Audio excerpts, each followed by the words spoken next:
And we're back. Hello. Dad is not around this week. He is traveling. By Dad, I mean Nick. So we will be filling in an abbreviated version of the download. However, we do have a fun surprise for all of our booster holders and purchasers at the end. But today the topic is going to be art, and so we talked a lot about this Genesis stuff, and obviously I'm joined here with Fur. How are we doing, Fur? I'm good. Good. How are you? I am still recovering from Art Basel. I got the conference ick. Luckily, it wasn't COVID, but I am still sniffling a week later. But I had a lot of fun. Unfortunately, we didn't get to meet up Yes. because you were in. You didn't have a babysitter. No, I was only there for the daytime events, except for the one event that we were hosting, but you guys were not here yet. So No, I didn't. unfortunately, I didn't meet anyone from the team. Right. So yeah, I unfortunately didn't get to meet up. But I had a lot of fun. I met a lot of cool contacts and saw a lot of cool art and talked to a lot of cool dApps and protocols that are doing art centric things. And a lot of them were really interested in the whole buying process that we were having. It was fun. I was at one party. And he was a VC guy, and he was like, "Oh, you work at a layer one?" And I was like, "Yeah." He's like, "What makes you guys special?" And I was like, "Well, there's not really any minting." And he's like, "What?" And I was like, "Yeah, it's consigned. So like the only time that happens is when someone purchases something." And he's like, "That's interesting." He's like, "That's different." And I was like, "It is." And so I got his contact information, and we're gonna chat some more. Hopefully he is not sick like I am. So let's get into it. Let me put up my screen here. But first, a sip of chai, right? So this is the download, the 14th edition, Nicholas.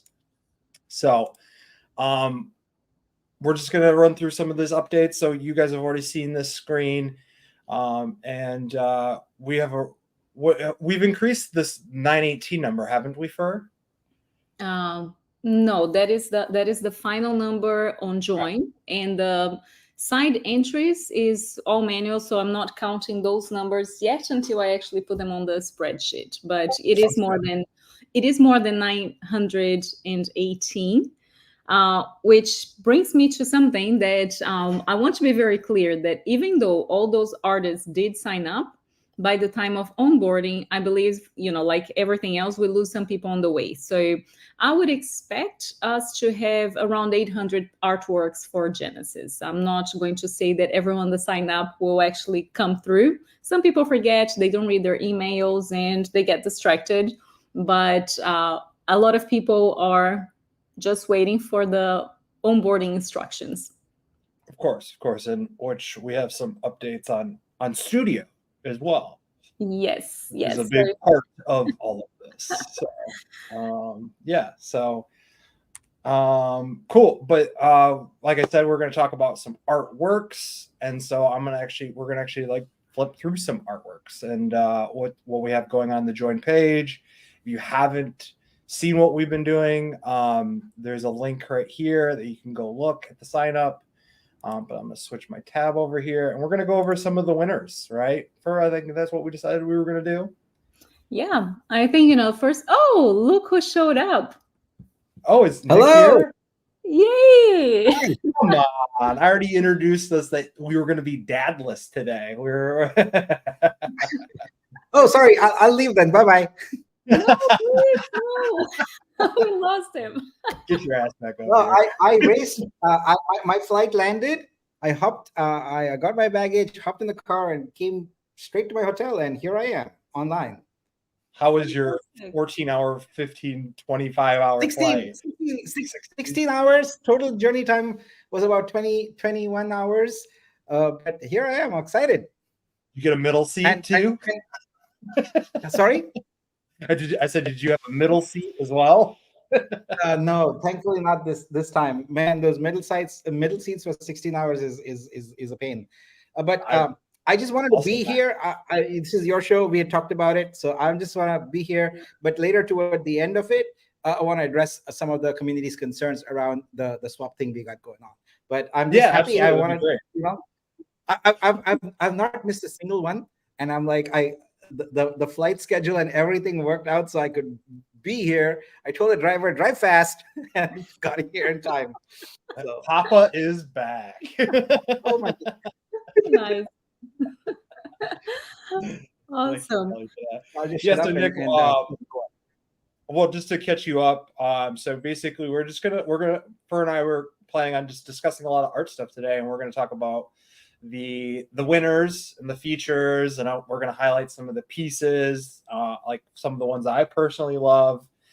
So that's what we're doing right now. So well, like, I got my hot cup of chai, so I'm set. I'll just sit and listen to Fur and that's great. You missed it, but before we jumped in, I said, but first a sip of chai.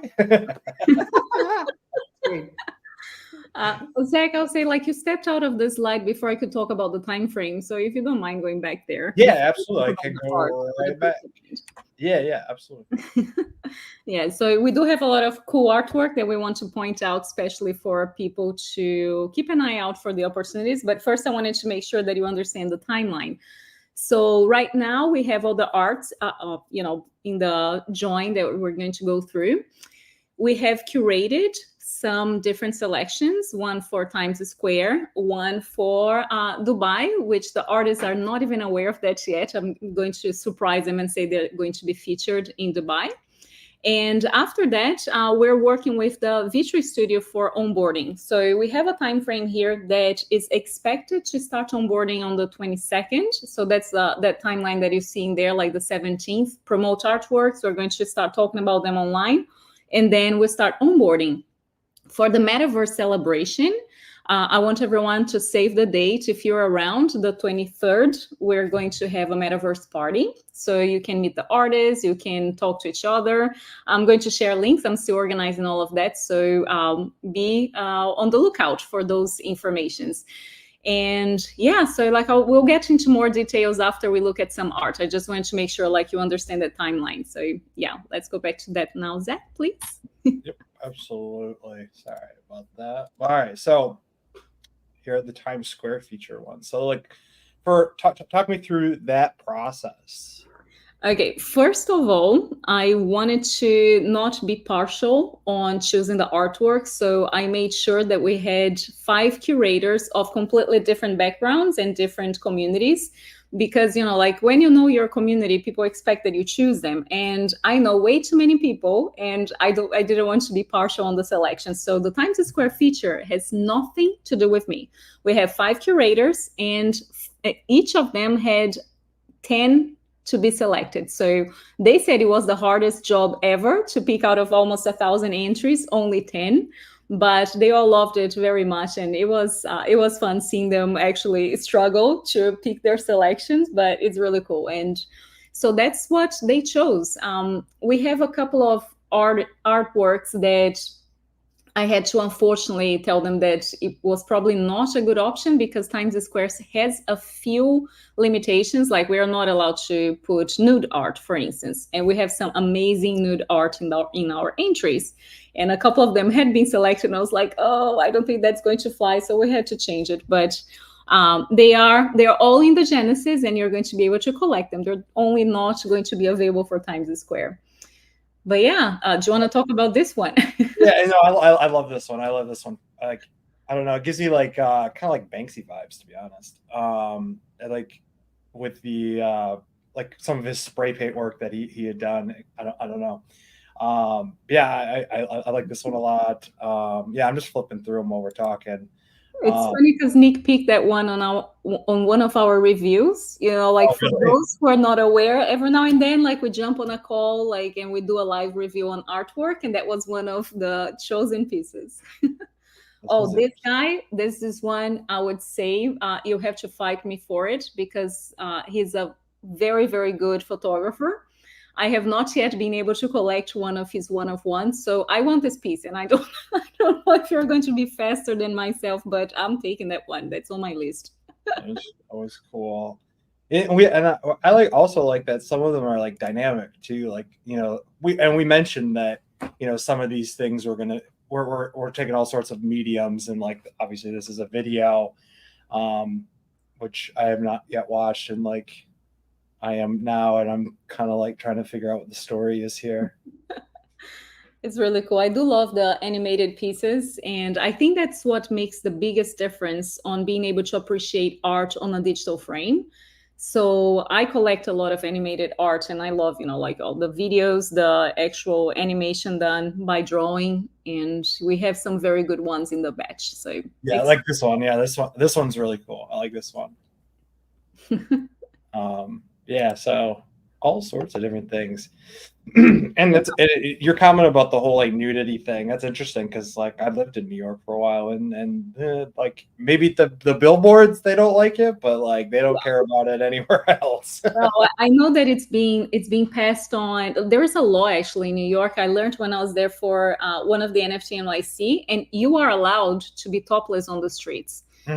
Like the New Yorkers passed this law that they say, you know, like if a male can show their nipples, why a woman cannot. So there's a lot of nude artists that actually do nude artwork in New York, and I think that's amazing. But somehow for the billboards, you're not allowed to put nudity, you're not allowed to put political artwork or anything that promotes anger. So, and I agree, I agree to those terms. So we just got to be, you know, understanding of limitations. But I'm excited. I think we have a very, very cool selection. And some people have asked about the time frame on that. I will probably feature them in January because, well, first of all, like we're going to have the booster artists being featured now in December. I'm actually currently putting the artwork together and going to feature them next week. That's my plan. But the artists that are on Genesis, I actually want them to be in Vitruveo first. So after we onboard them, they go to Times Square. Not until that happens. I'm not going to be featured them saying like they'll come to Vitruveo, and then who knows, maybe they get sidetracked and they don't. So I want to make sure they're in before we feature. That's really cool too. Yeah, this is one of our curators. Yeah, Nick. You're on mute, Nick. Sorry, this one is so amazing. Yeah, I really like this. Like the whole pastel, like it's I don't know, it's just how do you amazing. create It's like a bunch of works in one. Yeah, it is. Like the textures come through like it's like an actual canvas piece too. I wonder how he created it. I believe it's AI. Nick's he's one of our curators, and his focus is AI work, but he does animations, which I dabbled a little bit on AI, and I have not yet figured out how to do animations, but he's brilliant. He's really, really good. I collected some of his artwork on Tezos, and they sell out in seconds. So I want that piece too. I'm just saying, like, I have a list of artwork that I want to collect from Genesis. It's going to be a fight. We should make a new category of furs do not buy. I'll claim them first and say you're not allowed. Well, speaking of, here's your piece. Yes, that's my piece. And just so everyone knows, this all the pieces on Genesis, and that's one reason why I think we're going to lose some artists on the way, because I don't think everyone reads the instructions. The artwork on Genesis is 100 VTRU, which, roughly $150. A piece of this on my, see this one that is here behind, that was collected by our lovely Nick, and that sold for 1 ETH. So my artwork is underpriced by a lot on Genesis Drop on Vitruveo. And we have that with a lot of artists on Vitruveo Genesis Drop. So it's going to be a huge opportunity for people to actually pick up, first of all, a Genesis piece in a new blockchain. That alone is huge. And for the discount, it's just insane. But I'll have more news on that in a minute too. I love this. I actually saw something on Instagram yesterday that there was like a meme but it was like a fake finger that you can put on your finger that made it look like this, or whatever. I don't know if you can see that or not, but it was like making fun of AI, like if you're doing a crime or something like that, and they like catch you, and you're like, no, that's an AI version of me. Look, I have 6 fingers. I remember talking about this piece because we looked at this one as well on our review. Oh, well. Yeah, it's basically a riff on how AI for the first generation or first couple of generations just messed up every artwork with weird number of fingers, and it just could not figure out the fingers right. So if you look at early AI artworks, like crazy ass fingers, like 11 fingers on one hand sometimes. And also like people's eyes are weird too. Like they're like everyone has lazy eyes as well, or like they're looking in different directions. Like I think that's a kind of a cool statement piece as well. And then another one of our curators. And then also let's go over some of the Dubai winners. And so here, first of all, let me talk a little bit about the Dubai curation. Yeah, it was an absolute last minute. As all of you are aware, Nick's in Dubai for a meeting with investors, and it's going to be in a very cool location with a lot of very nice screens. So a secret location. We'll review afterwards, information and pictures and all of this, but not before. But so Nick sends me a message, as usual, close to midnight, and can you do something? And there I am, like, okay, I have to curate 36 artworks. And it's funny because 36. So I was not going to curate because I didn't want to have that burden on me. But since we already had the curation for Times Square, I was like, okay, now I can actually curate something. So we had specific objectives on this. It had to be a certain amount of artworks with horizontal format for the screens, and then some with vertical format. So I picked 18 in one direction, 18 in the other direction, and it was fun. So that gives the artists are not aware yet. I still have to let them know that they're going to be featured in this super private elite event. And it's going to be cool for them. So it's news. They don't know. I'm going to be sharing after. I would just like stare at this one, like just like for like, because it's endless. It's awesome. Like stare and like drool would start to come down a little bit. Like I love animation when they do the full loop. Like it's called the infinite loop. So you watch this and you don't know when it's going to end, and you realize you've been staring at it for like 5 minutes, and it's a loop, and the loop is gone like 12 times too. I love it. There's a have it home. There's a couple of Reddit like subreddits that's like better every loop, and then there's one that's like infinite loops, and like I definitely, when I see good ones, I watch them over and over and over. My ADHD brain will just be like Absolutely, I love it. All right, so okay, before I start drilling on myself, let's move on to another piece. Okay, so yeah, like some amazing artworks for that event. This one, like a few of them are actually selected 4 Times Square as well, but it is what it is. Some people are just that good, and they get selected for multiple situations. So this one is a Times Square feature too. This reminds me of like Loki, if anyone's a Marvel fan, like how he has this helmet, like so. Yeah, there's an animation as well. It's not playing for some reason. Yeah, I don't know, it's not playing. Hopefully the artist doesn't hear me say that. Yeah. Oh, it's playing here though. Let's see. Yeah. But it won't play here. Okay, so we can watch it through this little screen. That's pretty cool. And there's that one again. Yep.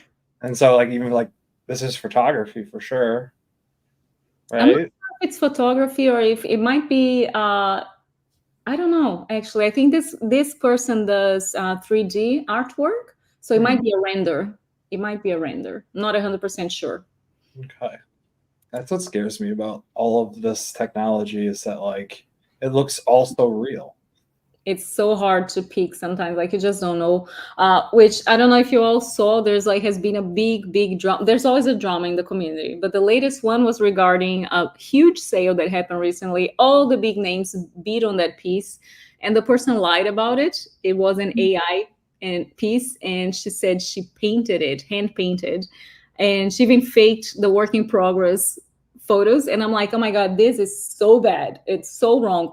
I absolutely love AI. There's nothing wrong about using AI, but you have to be clear about it. So that's something that we are always going to push, is that the artists are 100% honest, talking about their technique, their process, so people know what they're buying. Oh, I love this artist. Yeah, this is super like dystopic future, like kind of like dark and gloomy. I love it. Like and it's got the Japanese like inspired. I love Japanese culture. I mean, I have a whole sleeve of tattoos cool. of Japanese. So yeah, it's this is really cool. I like this one a lot. I really like that one. And it's the thing is, I was just there this summer, and it's exactly like that, right? Like you got all the billboards and all of that, and the neon, and well, now mostly LEDs, but LED screens, etc. But yeah, that captures the vibe really, really well. It's kind of 2040. Regarding what you were saying, Fer, about the artwork, so we're starting off with like the Know Your Creator, right? Mm-hmm. But we'll evolve over time to create decentralized mechanisms where we can even have like we can try and root out that problem of fake artists, right? That's one of the main things we're trying to do, is build trust with the chain. So that was like that is a great example of when we actually start rolling out things where we can promote how using Vitruveo that could have been avoided. Yes. And another comment on AI too, like I love AI, I use AI every day. It helps me so much with various tasks. But the thing is, like, just being like artwork, this style, hit go, you're not going to get AI driven results. Like the prompting is a science in itself. The inspiration and how you combine different like inspirational pieces, the quality and the mass amount of iterations that it takes to get something that is truly sale worthy is a gift in itself. I am not an artist, right? But I am a creative. So I would never actually, have a canvas and make something beautiful. But, with hours and hours and hours of time, I could make art. I wouldn't say of this caliber, but like it is truly a skill, and AI is truly awesome. So yes. Okay, cool. So yeah, we have amazing artwork. Not gonna lie, I would buy every single piece that has been submitted. I can't get them all, and I think we could start talking about the surprise, which some people. I want to show the one that I want to buy. Yes, I love this style. This is the one I want to buy. Nick, what do you think about this one? Wow, that's amazing. I love it. As a combination, I love the colors and its cubism. Really, it's great. I would comment more, but I'm busy modding the comments right now. It's here. I don't even read because I know they're very distracting. I'll leave it to you guys. Oh yeah, I can't. I'm sharing my screen. So there's a bunch of bots there. So yeah. So now the shoe's on the other foot. So normally I'm doing that, and then so now I know how the other half feels. I wanted to tell people like you put the link for this on the deck. So if anyone actually wants to go and check out the entries, when you go on an artwork, you can check the Twitter handle of the artist, so you can actually research on them. Like right now is the time for you to do your research, because you want to get the artist that you like. You want to make sure that you grab your Genesis piece. And let's talk about this, because I think, you're not aware of what is coming for you. I'm super excited to share. So just to recap where we are now, right? Mm-hmm. So we've covered all of this. So the Vitruveo Studio Alpha, the alpha version, which you will use to start onboarding these artists, starting December 22nd. And then we went through the curated collections of the Times Square feature, the Dubai event, and then the Metaverse celebration, which we're going to peg for 12 Eastern approximately, we decided, subject to change, but most likely. I'm going to, yeah, I'm still working on the gallery. I'm waiting actually for an airdrop of a very cool gallery. It's a custom gallery made by Art Unchained, and they are gifting me the gallery for us to use. So waiting for that. We had to hold back because of all the ledger tobacco yesterday. So we're waiting to make sure it's safe for him to actually use his ledger and airdrop me the gallery. And then I'll set up and we should be good to go for December 23rd. Yeah, so that's that. And now the big news. You can change the slide. Okay. Surprise. So the way that we're doing this, I wanted to first of all, I want to be super clear and honest about this move, because some people may not understand our choices, and I want to make sure that you understand why we're doing this. If you look at any blockchain, whenever they get started, they want to make sure that the artists are interested in joining. Artists come when there's money involved. Artists come when there's sales guaranteed. So we're guaranteeing those sales. And the way that we're guaranteeing them, instead of like what has been done in all the other blockchains, which is, their treasury buys out the first batch of artwork, we are giving you a voucher. So everyone that has bought a booster has a voucher per booster to claim an artwork. Now, here's the problem for you, and I like this problem. We have more vouchers than we have artwork, so you gotta be fast. And you're going to see what is the whole FOMO of claiming a piece of artwork, and like how people put timers. They're waiting. Like I've done this so many times, I can't even say, like, I know a drop's coming, I really want that piece. I have a timer, it's like 3 a.m. I'm waking up to claim that piece. So I want you all to feel the rush of getting a cool piece of artwork. So we're going to do this on batches. We're not going to get everyone to release their artwork at the same time, because we're going to be testing out our product. So VTRU Studio is going to be testing. I'm going to get a few artists each time. They're going to test, and then we're going to roll out from December 22nd until mid-January. We're going to be putting out those Genesis artworks available for you. Of course, we're going to give you a heads up. We're going to announce before they're ready to, claim. But you're going to, I recommend you start doing your research, checking what artwork you want, and then be ready to claim your artwork. I am super excited because I actually bought boosters, and it was a decision before we made this decision. So I'm like, I actually have some vouchers, and I'm going to be fighting for those pieces that I actually want. So yes, one booster is one artwork. We will, I will say this, we will roll out new projects afterwards that everyone that has a booster will be able to claim an artwork later. So there is going to be an opportunity if you miss the Genesis, but there's only one Genesis. So you want to get your Genesis piece. Just saying. I hope you like this. I just want to chime in here and say, like, the folks who have stepped up and bought the boosters, they have essentially been instrumental in rejuvenating the project. So we want to make sure that they get the recognition and the benefit of it. And yes, there's all the crypto stuff. I get that, but we wanted them to have something really, really special. And this is something really, really special. So as a booster holder, you have the ability to go click a button, and one of these amazing artworks that these artists have worked so hard for is going to be yours. And it is something that is actually something we're very proud of being able to do for our booster supporters. So speaking of, we actually have one of our artists in the comments saying how happy they were to have been participating in this drop. So I found it, boom, there it is. And so I just wanted to give a shout out, give a highlight. Thanks for coming, It's awesome. And so as it's covering first face. It's for we have an artist here. We have an artist here with a question. Do you want to take that? Here we go. Okay, that doesn't apply to nano boosters. Sorry. Yeah.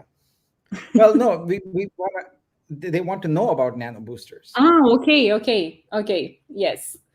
So you can talk about nano boosters, but they're not going to be claim an artwork.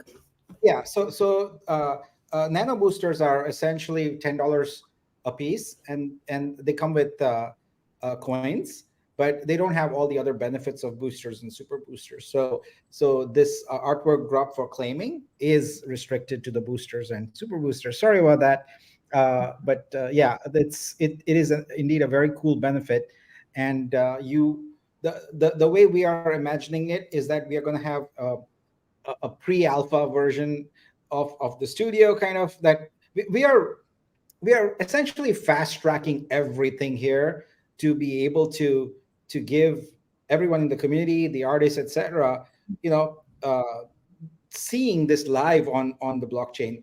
And in doing so, we have to essentially think about what are the features we really, really, really need. And so that's what the VTRU Studio is that we're building. But then to claim, we have to create a variant of what will eventually be a VTRU store. So, but we are creating a very, very simple version of it where the artworks are there. You click a button, we check if you've got a booster in your wallet. If you do, and you have not claimed an artwork with that same account, then you get it. And later on, you'll be able to transfer, sell, all of that, because we will have a full-fledged store for it. But there is a ton of engineering work that's going on here in the background, and this includes protocol changes in order to make this happen. So mainnet RC2 is going to have changes that are instrumental in enabling this particular thing to happen. So fingers crossed, everything goes smoothly, and we can get it. It's literally about 12 moving pieces of software of different complexities that have to come together for this to happen. But when it does, boy, it's going to be great. I'm really, really excited about it. And so I've been seeing this question, I have 12 boosters. Does that mean I get 12 vouchers? Yeah. Yes, that's what we're saying. So I don't have the exact number, but I did like a rough estimate yesterday. We have around 4,000 boosters. And so though the numbers don't add up, right? So people who don't beat the rush, right, you will still be able to claim an artwork at a later date as we onboard more artists. Yeah. So don't feel that like, oh man, you will, so maybe you want to wait, keep a couple just in case something really cool comes that like sparks your interest. And Fur like gave a little bit too much sauce on like her strategy. And we didn't really get into it, but there are some very notable artists within this Genesis collection who sell for an ether more on other chains that are participating. So you need to go out and find those artists. And then if you want to hold it forever, you can, but at least what that artist's going rate is on other chains. And so when secondary is an option for you, if that's an option for you, you could make some returns. So go have fun with that. Go gamify that. And I mean, more importantly, buy the artwork that speaks to you. But yeah, for those who are the trader and like to do that kind of stuff, Fur gave the secret sauce. Yeah. So, well, it's a competition, right? Like whoever's transaction gets in first, and the nice thing is that just like we've done the prior sort of swapper and all that, we now know that the block time is pretty reliable at 5 seconds, so it's very fast. Things happen very, very fast.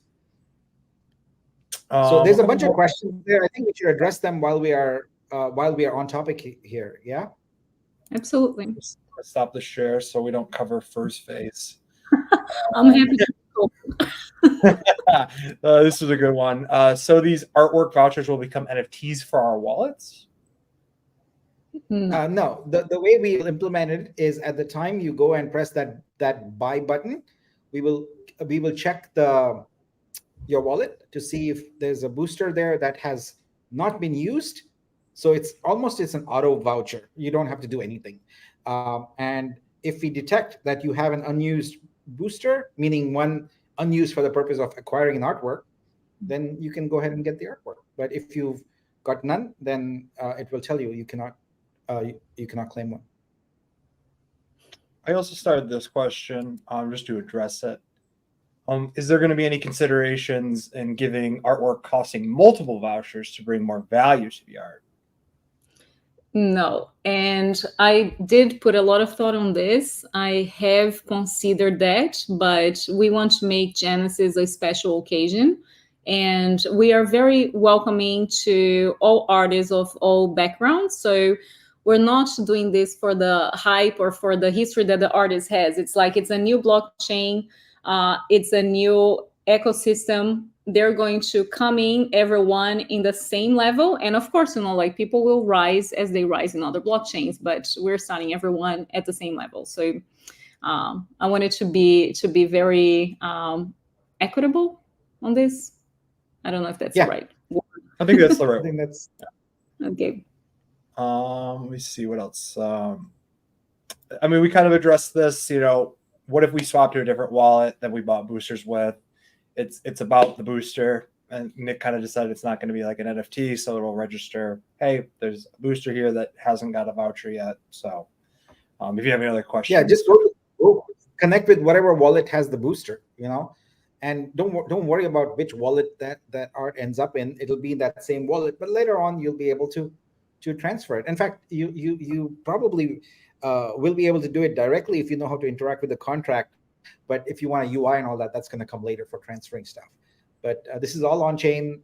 This is going to be sort of in the artist's contract. So they are going to be minted. The male person is outside. Don't be a stereotype, dog. Yeah. So let's go through this. There's a bunch of really great questions here. Mm-hmm. I'm gonna pull them up. Let's see. Can a Genesis artist buy a booster with the Vitruveo that they will be paid after sales? No, unfortunately, because in order to buy a Vitruveo, you need stablecoin, and the buying of boosters is not happening on the Vitruveo chain. It's happening on Binance and Ethereum, because this is we don't yet have the stablecoin capability on Vitruveo yet. All right. So this one goes into some math here. So if one has 50 boosters and used 25 to boost and left with 25 boosters unused, we'll get 25 vouchers to get 25 arts. Yeah, you need to separate anything related to boosting and Nexus NFT and all of that. It's very simple. If you have a booster in a wallet, you can use it to buy an artwork. I would imagine that if you had that many boosters at that time, you would probably have a bunch of browser windows, and each one connected to a different wallet. So you can go buy on a bunch of them and see what you can get. But you have a booster in a wallet, it will check, have you used that booster to buy an artwork? If you have, you cannot buy it. But if you haven't, the artwork is yours. First come, first serve. I'm back. My ferocious dog has been contained. Let's see here.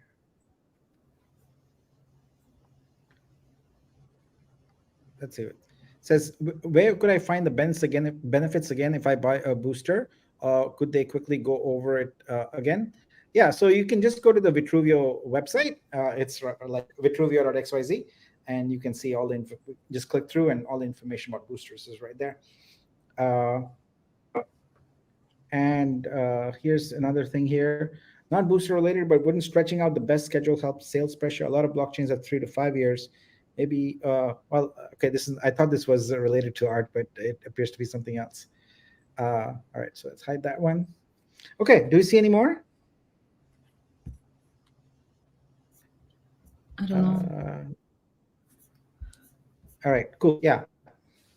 All right, so we are now getting into the usual crypto questions, which is fine. We can feel all those after this. But I would like to basically ask people who have boosters to comment, like, what do you think of this? Like, what we want to do is sort of stay true to our mission. It's about creators, right? And so my philosophy has been from day one to align the incentives for crypto investors and artists, because that's the magic unlock of Vitruveo. So far, no blockchain, no marketplace aligns very nicely the incentives for crypto investors and artists. And that's what we are doing. That's novel and different. There's all these other features. But at the end of the day, from a conceptual standpoint, it's art in the past 400 years has always been elevated when people who celebrated art were also wealthy and were able to contribute. That has resulted in a very small microcosm of people who have had the benefit of experiencing art. We want to make art accessible to the whole world, to everybody, right? But how can we do that? How can we make it beneficial for the artists to do that without relying on just a few people? Well, the concept turns out is very simple. Web3 brings us that. Allow the crypto investors to make money while artists get sales, and the sales go to everybody, so this is what we are doing to align incentives, and this is what's really radical, I would say. In fact, I spent like a couple days ago just writing up a whole bunch of slides that we're going to have for our event, and I use this term that I really like, the radical renaissance. So this is what we are doing. It's really radicalizing how art is funded and grows. So this is very exciting for me.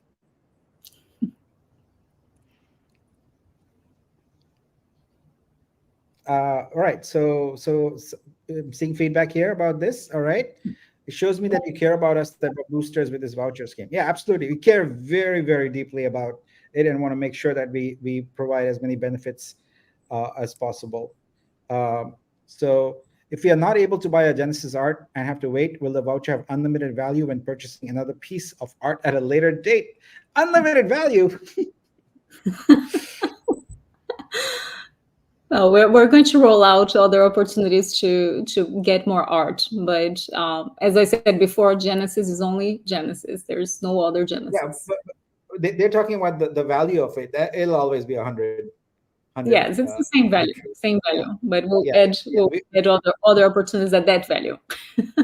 Yeah, like that's the thing. Like I don't want people to feel like there'll be artworks later that are thousands of dollars and you can use the voucher for that. Unfortunately, we cannot do that. Speaking of that, Fer, I think it's worthwhile addressing a little bit about pricing on here.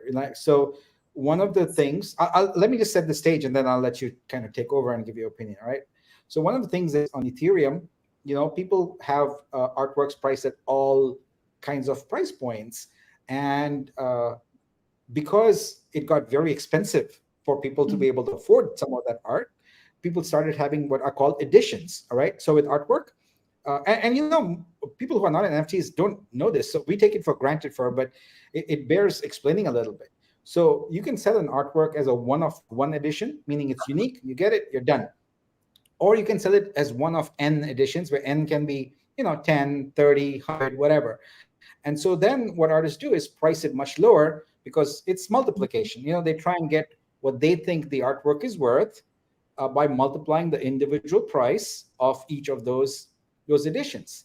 Now, along the big problem with Ethereum has always been gas prices. Yes. So if you are, for example, if you have an artwork that's priced at $100, but the gas on it is $150, that's kind of non-starter, right? So then the price of the artwork before. Yeah. So then came, Tezos and Solana, etc. But Tezos in particular, artists gravitated toward it. It becomes sort of the artist blockchain, or in the sense of artists supporting each other. Because one of the things that happens, if you're an artist and you put an artwork out there on a marketplace, and because artists right now are responsible for their own marketing, maybe not everyone is really good at marketing and promotion. And in fact, they aren't, right? Like artists are artists. They are not marketers. They are not out there on social media all the time. So as a result, they might not have sales. And that can be a bit sort of disappointing. And it affects your morale, and it affects your ability to create more art. And so organically, what happened is on the Tezos blockchain, with particularly the object marketplace, it became a place where artists go and support each other, and they mostly have very low-priced editions there. So if you go to Tezos, you'll see that most artworks are priced super low, etc. Yeah. Now, what we want to do is create a platform where the gas prices are low, so you take that out of the equation. But from a pricing point, we want to make sure that it's a fair price for artists. So Fer, take over. Okay. First, let me talk about the situation with the other blockchains, and why I think we have something here that is unheard of. So on Ethereum, everyone goes there with the hope that they're going to become like super famous, hype, and end up in one of those Christie's auction or something like this. But the truth is, it's very hard. And when you realize that you can't really match those prices, you start putting lower prices and no one buys because the gas is so freaking high. And then you go on Tezos, and I was talking to some of my Tezos groups today, and we're exactly saying like people are tired of just trading art for art. I say like I rather airdrop artwork, and I do that all the time. Like I gift people, they gift me, and that for me is a fun way to exchange. But that's like we shouldn't be buying to buy back. And that is just like, and that's the situation on Tezos. It's mainly artworks that are super cheap that artists buy from each other. What we have here is a very unique place where the gas is not going to be the problem. So artists can have, cheap editions. It's super, super okay to do that. But in the same time, I see that we are also going to be where Christie's and all the other, big auction houses are going to come for, because we actually have a proper structure for art. So we take out all of those problems and we bring a solution where artists can be at their best. They can sell, cheap editions to have an ongoing business that sells faster. They can have their big priced one-of-ones, and everyone can be, how they want to be. So we'll do a lot of workshops. I believe that education is super important. People ask me how to price their work. I've given several workshops on that. So that's something that will guide the artists. And one solution that Nick brought to me recently, which I really love, with our multiple licensing system, we have this idea that you don't have to make the decision if you want to sell a one-of-one or an edition. So what we do, we have a flexible model where you can say, okay, if you want to pay a one-of-one, it's going to be 100 VTRU. If you want to pay like an edition, it's going to be 10 VTRU for 10 editions. So whoever goes first gets that option. Now, Nick, that idea that you gave me was brilliant. I'm not sure if you want to share about that, but I love that flexible edition model. So yes, absolutely. So we call it elastic editions, and it's going to be a game changer for our artists in the world of Web3 art. And as Fer was describing, elastic edition is essentially putting the artist in the driver's seat, but allowing the buyer some degree of control. And the way elastic edition works is that ultimately you have to think about your monetization of the artwork. How much money do you want to get for that particular artwork?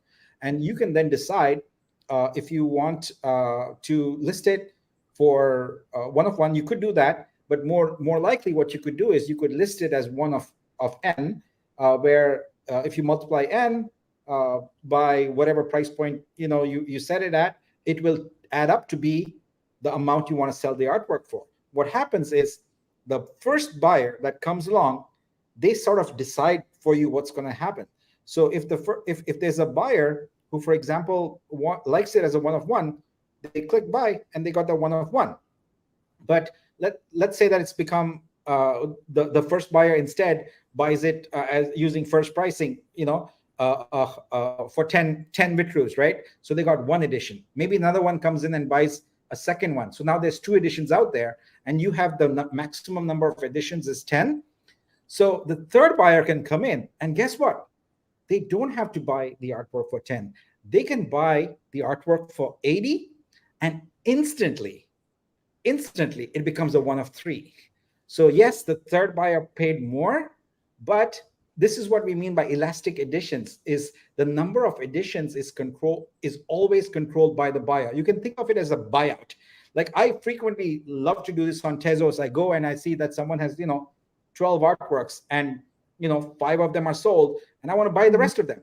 But I have to go to one, and I would just rather soon just press one button and get all of them and limit. I don't want 6 copies of that artwork. I want 1 copy of it. I want 1 NFT of it. And so by elastic additions, we are going to change the game significantly. And I'm really excited about that feature. I see a bunch of other questions there. So let's take some of these. So Sumedha asked, how do I put a price on my Genesis submission? So Fer, why don't you take that and I'll take the rest of it. That's what I meant when I think, some artists are going to probably not complete onboarding on Genesis because they didn't understand the information up front. We are doing a guaranteed sale of 100 Vitru. So your artwork for Genesis is going to be 100 Vitru. That's how we can guarantee. That's the budget that we're assigned, because it's a token allocation budget. We're not going to have, like you believe your artwork is worth 500 Vitru, but no, it's not going to be the case for Genesis. Genesis is a very specific drop. It's an opportunity to be a Genesis artist in a new blockchain. And we set the price because it's attached to the booster. So that's what we want to do. We want to reward the people that have invested in the boosters and reward the artists at the same time for onboarding with us on Genesis. So we have a set price to be able to guarantee those sales. And I'll address the rest of it. So okay. I know there's a bunch of artists listening in the audience. So I'd like to just, like, awesome. Yeah. I want to. Sorry. I want to set the stage a little bit and help you understand, because this is not something you go through every day. You are participating in the genesis, the birth of a new blockchain, not a marketplace, not a store, not a dApp, a new blockchain. So the blockchain is forming. Like, we've got the initial blockchain running. We are adding the dApps to it. We are adding the features to it. We are enabling in short order here in the month of January, listing on exchanges, things like that. So everything that is happening here is all new, step by step. So pretty much any question that you ask related to, is that there yet? You'll find that it is going to be there, but somewhere between now and the end of January is where all of this starts to come together. So now, about your specific question, what is the value of Vitru versus USDT? Well, currently we are selling NFTs which represent our token Vitru at a price of $50, right? Now the price on the exchange will be established later when it's actually trading on the exchange. Right now, you cannot buy or sell a Vitru directly. You have to go to our website and buy a booster. That booster is designed for crypto investors. So the trading, etc., will come a little later. And right now, what we are focused on is the 918 or 928. What was 918 artists who have submitted artworks for our Genesis. So we are talking about how they will be the first ones to use this product we are building called VTRU Studio. VTRU Studio is where artists will upload their artwork, etc. And then we'll go through and we'll have lots of videos and information about it right now. But all of this is coming together right now. So that's important. Now I see another related question from John Watson. So let's bring that up. So Fer, back to you. Okay. So yes, like it's only submitted a JPEG. Yes, so it's fine. The example that is submitted is for submission entry only. It's not your final NFT.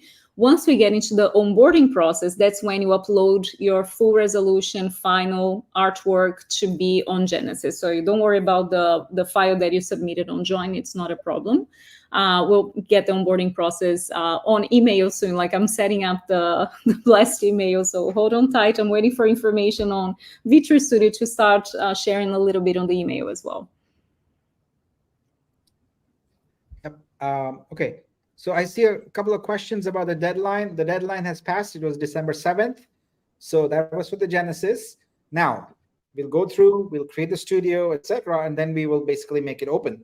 So at that point, you'll be able to come and consign your artwork. And you'll hear us say this word, consign, again and again and again. And we want more artists to get familiar with it, because you're used to mint.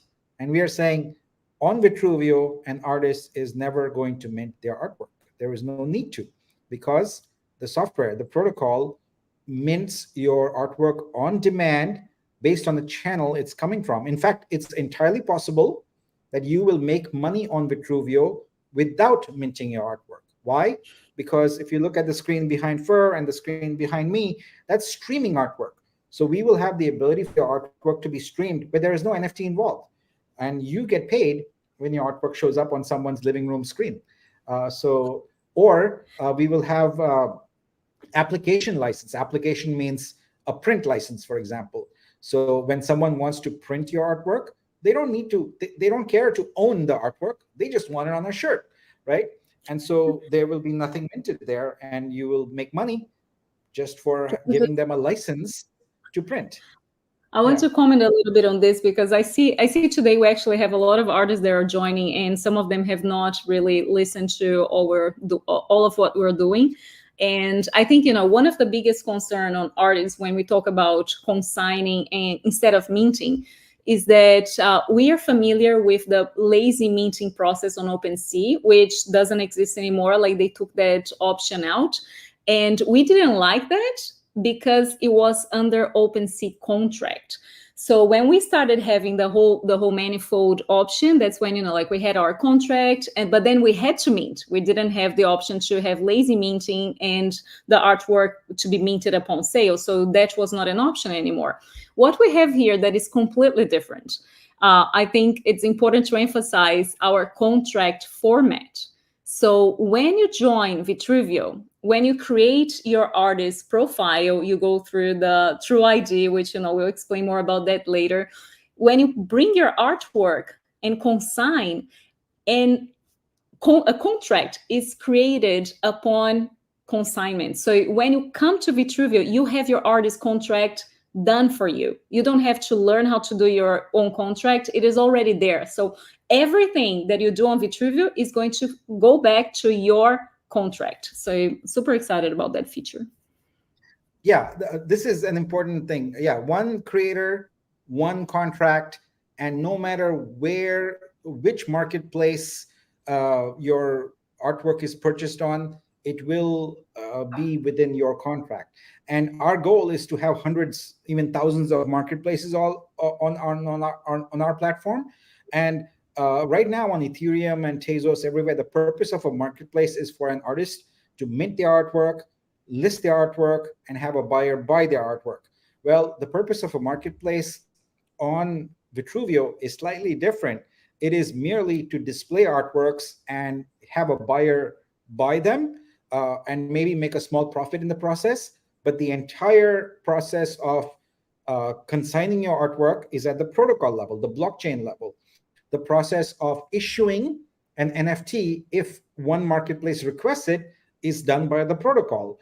So marketplaces have no say in it. They can only charge more, and even that you can get a percentage of royalty if they upsell your artwork.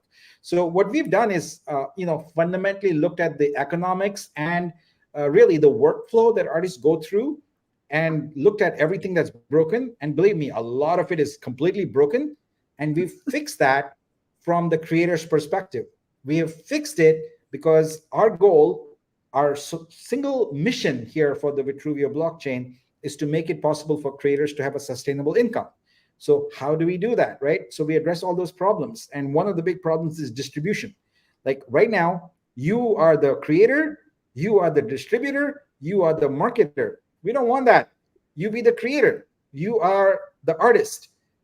We let other people who know how to market your art do the distribution through you for multiple channels. So these are some unique differentiating factors around Vitruveo. Nick, you weren't on So I earlier, guess but we were talking yeah. about Art Basel a little bit, and I was talking to some like, what do you do, man? And kind of conversations, and I ran into a lot of the crypto bro influencers and even some VC people, and like I would to talk about the process of like how we're different and the consigning, and like some of them were like, this doesn't compute, like they're so used to the process that I had to be like, let's take a step back. It's like, instead of this, it's this. And they're like, oh, that's really interesting. And I was like, yeah, like it's completely different. And, instead of pumping your own bags and buying assets to try to make money off of, you can promote artworks, and as you're, because like I was talking to like some of the bigger people in the space when it comes to like Twitter, I'm like, now you can align with artists that you like their artwork, and you can just promote them and have a percentage off the top, and you don't have to actually buy in said assets. And they're like, that's really cool. I was like, yeah, it's going to be really awesome. So a lot of people have heard about the Pareto principle. It's the 80-20 rule. You spend 80% of your time on things that really don't matter, and 20% is that what really matters. So in the space right now, artists spend 20% of their time creating art and 80% of their time on wasteful activities that basically involve sticking around in a space waiting for their 30-second or 2-minute whatever turn to pitch, etc. We want to flip that. What we want to do is essentially say to the artists this very simple thing: spend 80%, even 90%, even 100% if you want, of your time on your artwork and on the quality. We want to greatly elevate the quality of artworks you can find in Web3. So that's not just about the artwork. It's about how you tell the story about the artwork. So that we call metadata, right? Information about the artwork. Right now, artists spend barely, I've seen artists list. I've been sitting next to them when they list. They spend 2 minutes typing in the title. They might even leave it as the file name. And they maybe will put a description or something. No, that hurts your ability to sell the artwork. We are elevating artworks to museum standards, to top gallery standards. What that means is you have to sit there and focus on making your artwork high quality. You need to sit there and make sure your artwork conforms to some of the size specifications, etc. You may not like it, but if you want people to buy your artwork, if you want them to stream it on screens like that, you need to make your artwork fit standards, right? Standards exist for a reason. So, and we'll allow you to have your organic sizes and all that, but we will say, if you put these sizes, it has a greater chance of people wanting to buy it, of people wanting to stream it, etc. So you do that. Then you also provide metadata. We need to know, what things like what medium the artwork is, how was it created, etc. So this is where some of the things where people can't lie. Like if it was an AI thing, you will have selected AI on there. Why? Because the big problem right now in the world of NFTs is discovery. Like go to OpenSea right now and type in a keyword. You're going to get a bunch of usernames. You're not going to get artwork. You cannot put things like watercolor or I don't know, digital art or 2D, 3D and get meaningful results. With Vitruveo, we have metadata that conforms to museum standards. And so your art is going to be discoverable, and it needs to be, because if someone's going to curate your art for, let's say, an airport or a bank lobby or a hotel lobby or something like that, it's not going to be found if you don't have description and the right keywords and all that. We're going to help you get there. But you as an artist have the responsibility of positioning your artwork in the best way possible, and then you're done.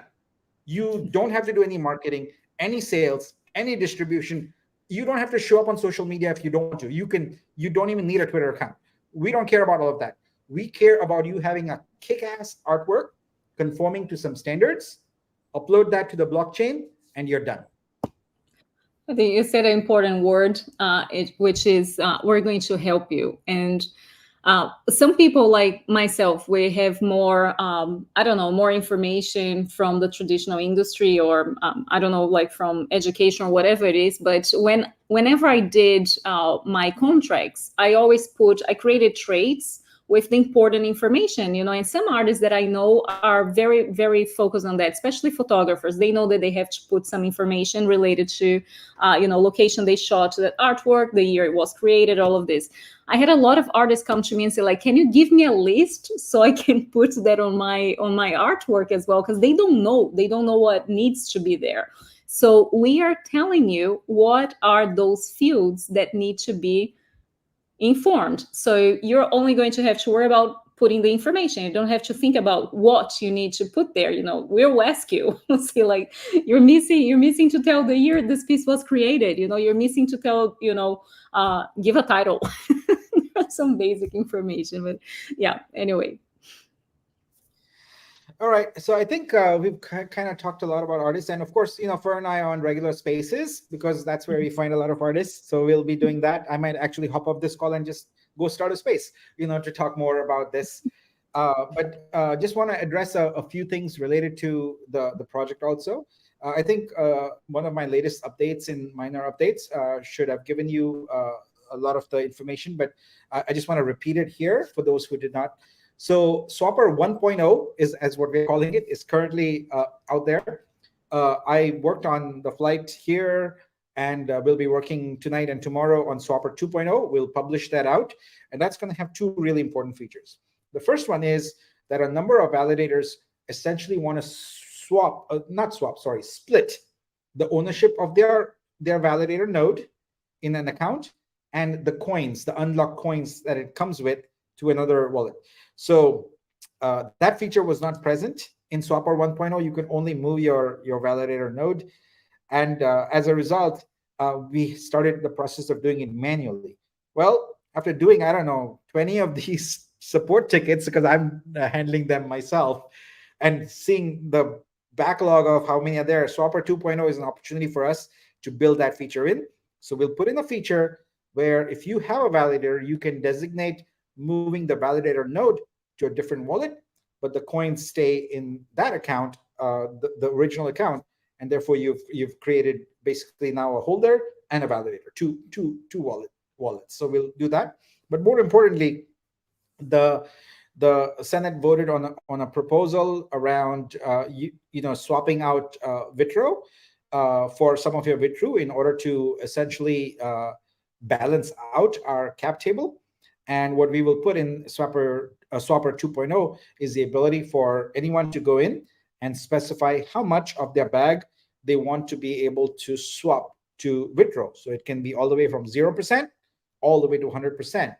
And the basic philosophy here is that if you do nothing, the default is 50%. So we'll swap that 50%. Now, there's been some really, really good feedback and some really, really good ideas even after that proposal was made. So we are considering all of them, and don't be surprised if there are more benefits that are announced related to that swap. We want to make sure that everyone's excited about it. We need to do this, and I want to clear something up really, really. It's really important that everyone understand this. I keep seeing comments that, oh, the VCs want to do this, etc. No, that's not the case at all. What institutional investors, not just VCs, institutional investors and exchange advisors who are working now on getting Vitru listed on exchanges are advising us that the cap table has some problems. Like in any industry, typically, when you go through a listing process, etc., for maybe it's stock based, and then you go to like a Wall Street, you go to exchange, one of those. But here in crypto, there's a standard for what people expect to see in the cap table with different categories. And what people are raising for us, these people who are savvy, they understand this, are two concerns. One is that there is tremendous sell pressure at month 7 due to approximately 2.4 million coins coming vested every month. So that starts a huge sell pressure. So what is the downside of that? Well, think about it. If you're an institutional investor, you put a bunch of money into a project, would you want to see the gains that have been made by using your capital on the price to be completely obliterated, once these coins start getting vested? So no one wants that. In fact, regardless of whether you put in a lot of money or little money, you want the gains the traction that has been gained to continue to be sustained and grow over time. You don't want that to be obliterated. So that's a valid concern. The second concern is that people love our business model. They understand what we are going to do. And if you look at any other protocol and you look at the amount of funding they've had, there are rounds of funding. You go through multiple rounds of funding. And one of the challenges with our cap table is because there's so many coins allocated to the existing sort of investors, there is not enough in the treasury to do follow-on rounds of funding. So what that means is, how do you grow this protocol? How do you continue to grow and make sure that we do the product development, the protocol development, the marketing, the business development, all of that costs money, right? People who may not have had a startup before or run a business don't factor in the cost of human resources, of marketing, etc. All of these things have costs. So we will need to do a follow-on round of funding later, probably in the $50+ million range. And in order to do that, we need to be able to have coins to be able to issue to these investors. And those don't exist right now. So this is why we're trying to address that problem with the cap table. It is not because some VC said, do this or else. No, it is people basically saying, here's my advice to you, take it or leave it. If you don't take it, then what do? Well, you are deliberately ignoring sound advice from people who know what they're talking about, right? That would be foolish to ignore that advice. Now, it would be different if it was one person or two person. We're talking about practically every investor who's looked at this deal and practically every exchange advisor who's looked at this deal giving more or less the same feedback. When you hear that consistently from lots of people, you have to act. And that's the reason why we are doing what we are doing. So I just want to make sure that everyone understands the motivation for that. It's not because a VC said, I will only give you money if you do that. That would be stupid and dumb, and we wouldn't make a business decision based upon that. But when you have, a lot of people pointing you and telling you that there is a fundamental issue that you need to resolve, it's up to us to resolve it so that we can have a stronger business. Our focus here is to create long-term value, right? We are creating something that is going to be there for decades and is going to be very, very instrumental in transforming the world of art. And in the process, the folks, the crypto investors, we want to give them significant benefits. We want to give them value. And one of the things that people care about a lot, I know, is passive income streams. So that's not going to happen if it isn't possible for the blockchain to sustain itself and thrive and grow. So we are building a business for the long term. And this is why we need to make sound business decisions. All right. Let's look at some of these questions here and see if there's any that I can answer that are we going to consider increasing the vesting from 18 to maybe 3 years? That addresses one problem. Look, any solution has to address two problems. It has to decrease the sell pressure, and it has to make coins available for future capital raises. Now, the easy solution is to just add a bunch of coins, right? But then you have another problem. So the thing is, there are no simple solutions to this. If there were simple solutions, it would be done like that, right? You have to consider the nuances of every action here. So let's say, for example, we just add a bunch of coins. Well, now the market cap is the problem. No one is going to look at a market cap when you have more coins, right? It's coins multiplied by the price. And so if you have more coins, that means you have to lower the initial price. So market valuation is not completely out of whack, because if you're a brand new blockchain, you're coming out of the blocks, you've got some traction, etc., but you say that you're worth $300 million. Well, people are like, that's doesn't compute, you know. So you got to have a reasonable valuation also. So every time anyone proposes a solution, I encourage them to think about, does it check all the boxes? Because it's not just about checking one box. It's like there's a bunch of boxes that need to be checked for the solution to be valid. I'm starting a bunch of things. Here's a question. Is it still possible to buy a validator full node? So I think those are being handled by the validator team. If there are any swaps going on, etc., so those are handled by them. So yes. I'm only going to address questions from people who are sort of in the know right now, because there's people just coming in who have had no knowledge of what has transpired in the past 4 or 5 months. And so that's going to take them a little bit of time to get caught up. I just started a pretty recent one about the Nexus percentage goal.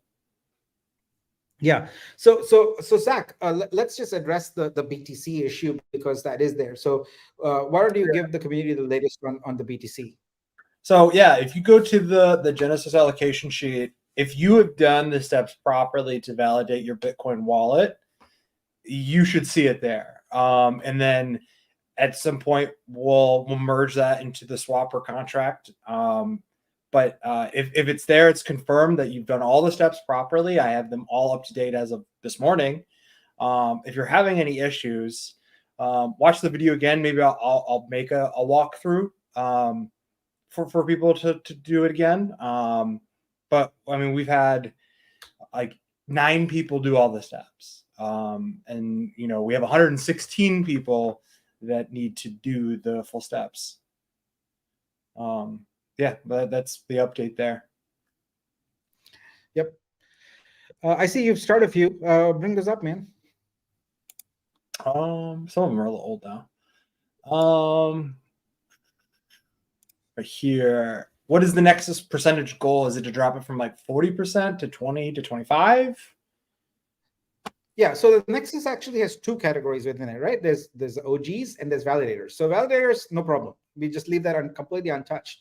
So it's that OG thing. So overall, basically trying to get around 10 million coins, and the math computes now. Based on the strategy we have created here, approximately 10 million coins will be available. So yeah, 20 to 25% is a reasonable number to move that to.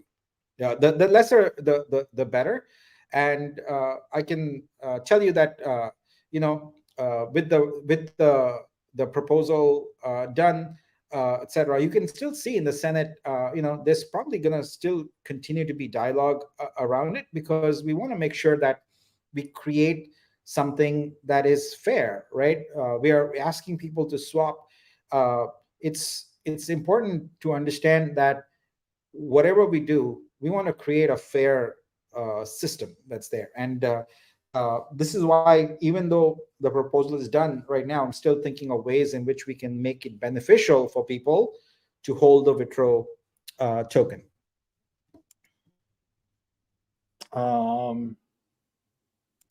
This is kind of an interesting comment.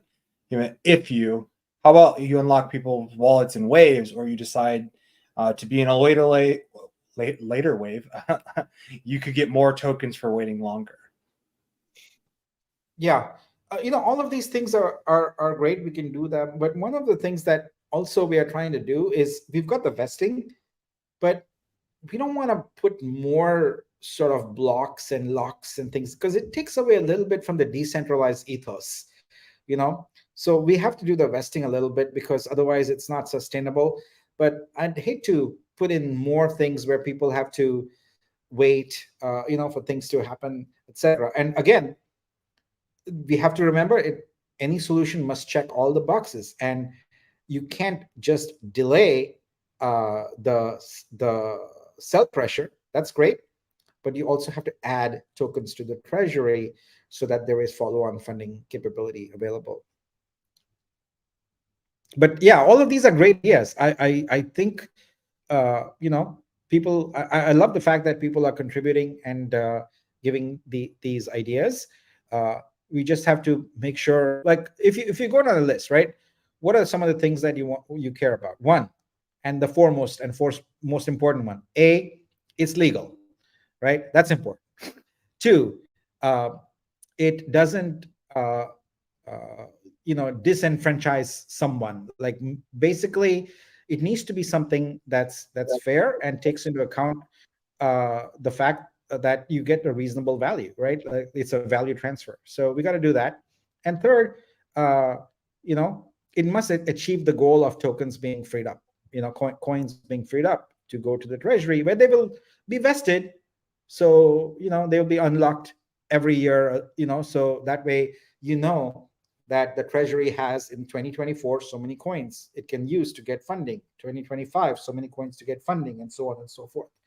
So I feel like the solution that is there right now is pretty reasonable, and I feel like if we add one new perk that I'm actually having a coffee with our lawyer in the morning here in Dubai. I just want to go through with her before proposing that. But if it passes muster, then I think we'll have a solution that actually makes the Vitruveo swap really, really attractive for a lot of people and balances risk. So looking forward to sharing that tomorrow after my meeting with the lawyer. I'm not seeing anything. So there's a question about Trust Wallet. Let's address that real quick. Oh yeah, the Trust Wallet, that was weird. I mean, we've talked about this, Nick, that we use the Wallet Connect SDK, which is pretty much the standard. But the solution for people in the short term was to export to a MetaMask in order to do that and then delete the connection. But we haven't really investigated further of why Trust Wallet wasn't necessarily interacting well with Swapper. Yeah, I think the iOS is blocked, right? Like from doing that. So I think the only recourse is to temporarily, just start a new browser profile, get your Trust private key, and use it in another wallet. Maybe not even a browser. Actually, use an app wallet, which means there's less risk. So Garda or something like that. Use your private key to do whatever you need to do, and then delete it. So remember, your wallets don't contain anything other than your private keys. So you can use that private key with something else for the temporary purpose of achieving whatever you have to do. When you're done, go back to using your Trust Wallet. And that's what people with ledgers have been doing as well. Yeah. Right. You don't want to use a ledger right now, so yeah, that makes sense. Now, just to be clear, right? You don't want to use your ledger on anywhere where, just anywhere, right now. Not right now. No. Is the problem? Well, the export happened at the Wallet Connect level. That's where it happened. It is fixed, but they still recommend 24 hours. Yeah. All right, cool. Well, I need to eat something. Is that sweatshirt really needed in Dubai? Like, it's probably pretty warm there.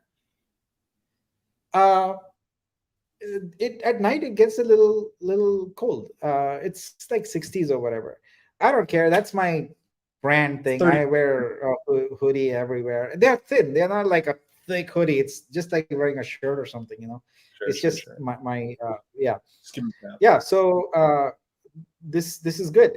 All right. So now the team's working really, really hard on basically making all of this happen. There's a ton of work, and as I said in my update, I don't think people understand the number of projects that are part of this one project. It's almost like we are doing like 5-6 startups at once. Any one of these, like VTRU Studio, could be someone's entire business, just entirely. We're working on that in parallel with the protocol. We've got this event that is coming together quite well, but creating all the slides, the marketing slides, etc., for that event, because there's some screens there and we want to show amazing things about the protocol, etc. That's all work that has to get done, And then I'm working on a calculator, so got to get that done. But I'm also working on Swapper, so I got to get that done first. But I'm also working on the legal aspect. You can see how Fur is curating all these artworks, etc., doing all of that. And and I drop things on her at midnight, yes, unfortunately, because we get all juggling things that are like with time horizons of, okay, get this done in the next 4 hours, and you just got it, and you already have all this on your plate, and you got to do this, etc. So it's crazy. I think a lot of us are pulling so many all-nighters. It's not I'm glad I healthy, used and hopefully glasses to see the dark circle under my eyes. I like glasses because of that. But in January, we'll change that, because look, we want to create a business which has a good sort of life-work balance for people. A lot of the pressure to get things done is artificial. It is based upon people asking the question when, and as a human being, you automatically feel like, oh, they want it like right away. Yes, there's a lot of things, and a lot of people want things right away, but you have to keep things in perspective here. We started on the journey of creating a brand new business model, etc., basically at the end of July, at the very end of July. It's only been a few months, and we're trying to do a lot of these things. And guess what? We can have whatever schedule we want, but the moment you have external parties involved, and you have processes involved, and you have legal things to be done, you can aspire for whatever you want. I can tell people whatever date I want. They can listen to it. It doesn't matter. They have rules, and they have their own schedules, and you got to follow those. So the moment you start interfacing with external entities, that's just going to be a problem.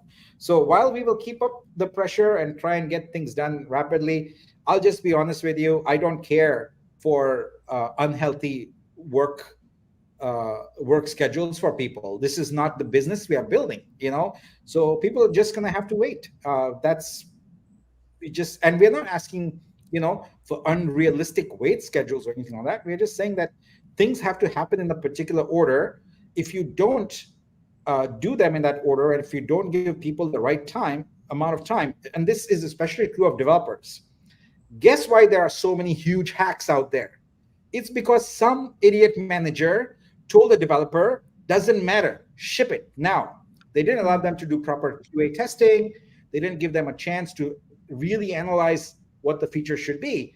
And so most of the hacks are because of idiot managers, not because of developers, So we're not going to do that. We're not going to play that game. We're going to make sure that developers have proper time to test things. And people can ask when and, oh, it's late, etc., all they want. But we're going to be reasonable about it. Like, there's a balance there. It can't be like, let's take a long time and get everything done. No, we want to have a balance around it. So people need to be a little patient and just realize that software, especially, but some of these business things take time. And that's just the reality of it. So, all right. I think with that, we can wrap it up. Yeah. So, yeah. Sorry, we're going to make it now it's an hour and a half. I'm glad you crashed the party. It's great. Yeah.